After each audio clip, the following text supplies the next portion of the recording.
पूर्वतन केन्द्रमंत्री देवेन्द्र प्रधान वियोग में उपमुख्यमंत्री प्रभाती परिडांकर शोक प्रकाश। पूर्वतन सड़क एवं परिवहन राष्ट्रमंत्री एवं कृषि राष्ट्रमंत्री डाक्टर देवेन्द्र प्रधान देहांत खबर शुणी मु अत्यंत दुखित और मर्माहत बोली शोक वार्तार जणाइछन्ति प्रभाती। जेतेबेले भारतीय जनता पार्टी रे लोक आसीबा पई डरुथिले, घरू बाहरु नथिले, सेही समयरु ओडिशा बीजेपी को सुदृढ़ करिबा पई अंटा भिड़िथिले डाक्टर देवेन्द्र प्रधान बोली मने पकाइछन्ति प्रभाती। या सहित से कहते जे निजर डाक्तरी पेशा को पछरे पकाई 1980 रे बीजेपी प्रतिष्ठा समय बीजेपी साधारण कार्यकर्ता भाव में निजक सामिल करथिले।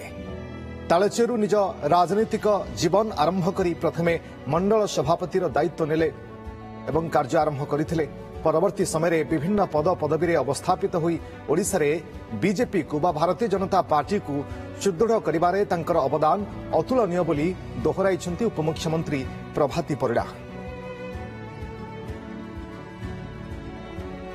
देवेन्द्र प्रधान आम देशर जड़े माने मिनिस्ट्री ऑफ सरफेस ट्रांसपोर्ट जो थिले से ओडिशा पे गोटे नुआ नक्शा तैयारी करथिले एवं ताकर वियोग रे मु मर्माहत व्यक्तिगत भाव में इंटरेक्शन करिछि एवं तांका पुओ धर्मेन्द्र प्रधान एवं तांका फैमिली को मु समवेदना जणाउछि। कारण any man's death diminishes me because I am involved in Mankind.